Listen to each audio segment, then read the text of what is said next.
Hi there, my name is Buck Kansas, and recently I did something a little bit goofy.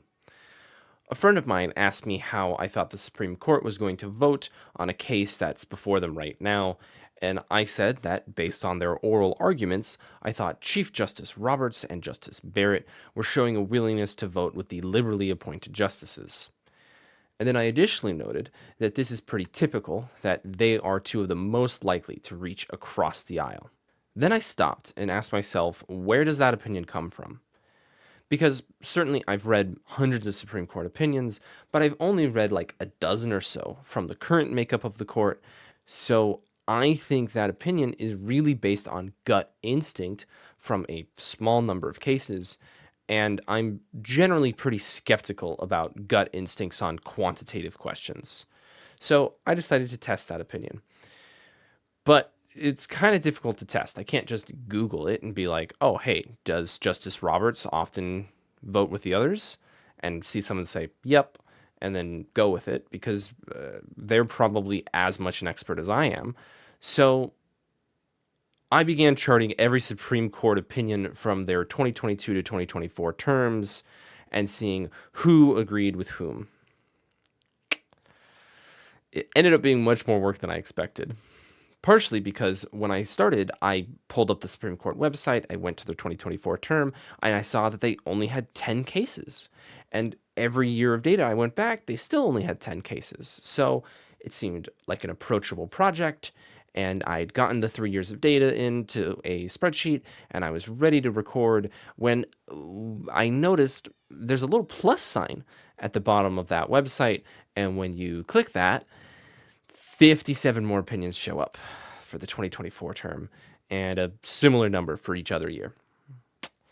So, whoopsie doopsie, but in for a penny, in for a pound. I took all of the 2024 data and put it into my spreadsheet, and now I'm ready to talk about that. In the future, I'd like to also put in the 2023 and the 2022 terms, particularly because that's more data. Additionally, because that represents the start of Justice Jackson's term. Justice Jackson is the newest Supreme Court member, so that would give us the full history of the makeup of the current court and their opinions about each other's opinions. Now, I realize that some people aren't going to know that much about the Supreme Court, so I want to cover just a few basics before we get into the relationships I found in the data. So, Civics 101, our judicial structure has 3 tiers. You start your case in a trial court, and then if you don't like that outcome, you take it up to an appellate court and ask them to review it. And then if you don't like the appellate court's decision, you can take that all the way to the Supreme Court, and the Supreme Court can overturn that appellate court's decision. Notably, trial courts hear tens of millions of cases, appellate courts hear tens of thousands of cases, and the Supreme Court hears about 100 cases a year. Many of those cases settle out at each stage of the process, meaning ultimately in 2024, the Supreme Court only wrote 67 opinions. Now, what is an opinion? An opinion from the Supreme Court is going to say, one, what the outcome of the case is, and two, why they've reached that outcome. Both of these are important, but in some ways, the why is more important because that why the Supreme Court gives is what future courts are going to use in order to adjudicate future situations. So, with that in mind, there's 3 kinds of opinions. You have the majority opinion, which is the one that becomes binding law. Then you have the dissent, which is some of the justices saying they don't agree with the majority and why they don't agree. And then you have concurrences. A concurrence will be written by a judge who agrees with the majority but has some more things to say, or they might disagree with the reasoning. That's called a concurrence in the judgment. After one of these opinions are written, the other justices can look at it and say, yeah, I want to sign on to this opinion. And if they do, there's typically some back and forth in the editing process to make sure all the justices who have signed on agree with all the things said in the opinion. So, with that background out of the way, let's get into the results. Just to be clear again, I did all of 2024. I did 10 cases from 2023 and 2022, somewhat accidentally. In total, From those cases, from those 87 cases, there were 231 written opinions. The justice who wrote the most opinions was Justice Thomas with 37. Notably, he wrote the most concurrences with 19. And I think it's kind of weird because concurrences are the strangest opinion to me. It means you agreed with the majority, which is going to be the binding law, but you have some more things to say. You want to say more stuff. And really, the purpose of saying more stuff is to persuade the public and to persuade future justices. But it's not binding law. So I kind of think you're yapping. So I think Justice Thomas wins yappiest yapper. The least yappy of the yappers on the Supreme Court is Chief Justice Roberts, who wrote the least number of opinions at 12. But interestingly, he wrote the most majority opinions, also at 12. Every opinion that Chief Justice Roberts wrote was a majority opinion. This makes a lot of sense because as the Chief Justice, when Roberts signs on to an opinion, he gets to decide who's writing that opinion.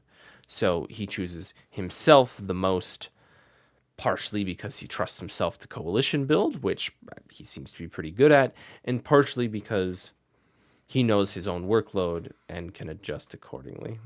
While on the subject of Chief Justice Roberts, it's also worth noting that he joined the least number of opinions. He really doesn't seem to like concurrences or dissents at all.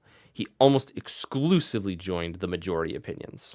I also want to highlight Justice Jackson. She wrote the most dissents of any justice, which makes a lot of sense because pretty frequently I would see that if there's a dissent that she signed on to, she's more than happy to write an additional dissent where she further clarifies some points that she disagrees with. And when she writes the first dissent, pretty often the other justices don't feel the need to write a second. Additionally, Justice Jackson wrote the least majorities, although it was by a fairly small number. Most of the justices were hovering around 6 to 7. Now, the thing I'm most excited to show you, the thing that took the most work, is this relationship chart. So, how are you supposed to read this? What this says, if you look at the column is saying this justice signed on to an opinion. So, first column, this is Chief Justice Roberts. He signs on to opinions. And then the rows show how likely are the other justices to agree with that opinion. So when Justice Roberts signs on to an opinion, Justice Thomas likely agrees with that opinion 69% of the time.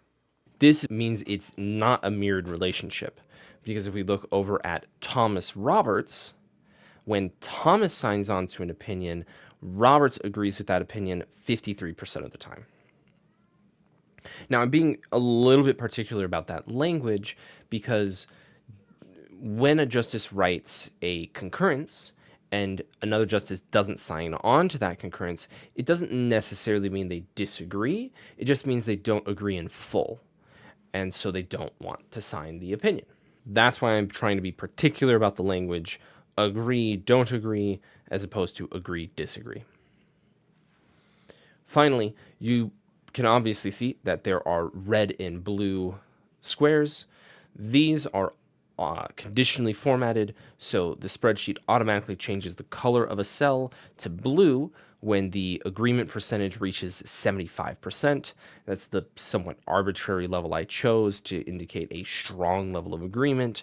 And then the cells automatically change to red when the agreement percentage goes below 50%, because that means that they disagree more often than they agree. Let's talk about some of those agreements. Particularly, I'd like to start with unlikely agreements. Justice Roberts and Justice Kagan like each other's opinions a lot, which is somewhat surprising because Justice Roberts is a conservatively appointed justice and Justice Kagan is a liberally appointed justice. For wider context, most of the Supreme Court today was appointed by conservative presidents. 3 of the justices were appointed by liberal presidents. That would be Sotomayor, Kagan, and Jackson. So it's somewhat unusual that Kagan and Roberts have a high level of agreement. And in fact, when Roberts signs an opinion, Kagan is more than 75% likely to agree with him. which is the only time that kind of strong relationship happens across the political aisle.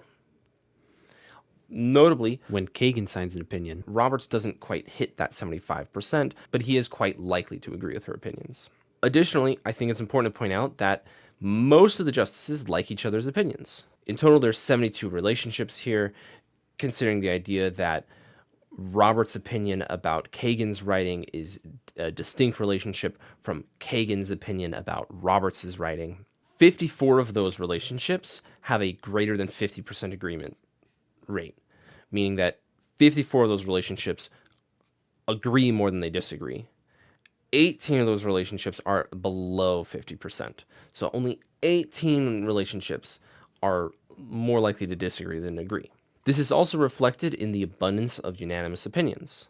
Looking just at the 2024 term data, 27 of the 67 opinions were unanimous, as opposed to only 7 of the 67 opinions that were voted on by strict party lines. Only 7 times, a little bit over 10% of the time, did the justices stay in the political camp of the president who appointed them. So I think generally we think of the Supreme Court as much more political, much more partisan than it actually is. We tend to focus on those 7 cases, particularly controversial opinions within those 7, as opposed to the 27 where they are in full agreement. Speaking of agreement, let's talk about the best of friends, some of the closest relationships we see on the court. Roberts, Kavanaugh, and Barrett all have strong opinions of each other's opinions, with Kavanaugh's opinion about Roberts being the highest of any relationship in the court at 91%. 91% of the time, when Roberts signs on to an opinion, Kavanaugh's following along. On the other side of the aisle, Sotomayor and Kagan have a strong relationship as well. Each of them has a strong opinion of each other's opinions. Overall, if you look at the columns, I gave averages, and if you look at the rows, I gave averages. What those averages would mean in the columns is how much other people like the opinion of the judge in that column. So, of those, Roberts has the most liked opinions on average, with 75% of the time people signing on to the same opinion that he signs on to, which means on average he has that strong relationship that I somewhat arbitrarily defined. And then if we look at Roberts's row, he's the only justice to mostly agree with all the other justices. There's no red in his ledger. There's no justice that he disagrees with more than he agrees with, and he's the only justice on the current court that is like that. Let's move on to the people who don't like each other. So, notably, no one strongly agrees with Thomas or Gorsuch. They each stand without any blue in their columns. Somewhat notably, Thomas almost likes Gorsuch's opinions enough, but it's not quite there. More broadly, the liberal justices really don't like Justice Thomas's opinions. He's got the lowest agreement level of any justice with Sotomayor. Sotomayor likes Thomas's opinions 36% of the time. And then Justice Jackson's opinion of Thomas's opinions is the second lowest at 38%. The third lowest is how much he likes Jackson's opinions. So notably, Justice Thomas is often regarded as the most conservative of the justices, and that's fairly well reflected in the fact that Justice Thomas and the liberal justices typically don't sign on to the same opinions. However, it's Justice Jackson who has the most red in her column, who has the most people not agreeing with her at 5, and she has the lowest average agreement at 52%. Meanwhile, looking at the rows, Justice Gorsuch likes the other justices the least, with an average of 56%. 56% of the time, he's going to like another justice's opinion, which does still mean it's more often than not, it's still above 50%, but he likes the other's opinions the least. So Gorsuch wins the award for grouchiest goose. Anyway, that's all the relationships that I saw in the data. I'm going to attach the spreadsheet down below so you can look at it if you want. I kind of expect it to be indecipherable to most other people because I did it in a way that I would understand and I can use quickly to analyze more data. I plan to go through the 2023 and the 2022 terms when I find the time, but I wanted to get this video out before then. So thanks for listening. I really made this video for me. I'm not sure if anyone else is going to find this interesting, but if you made it this far, you must have had a good time. So thanks so much. Please like, share, and subscribe. It helps out a lot. Until next time, bye.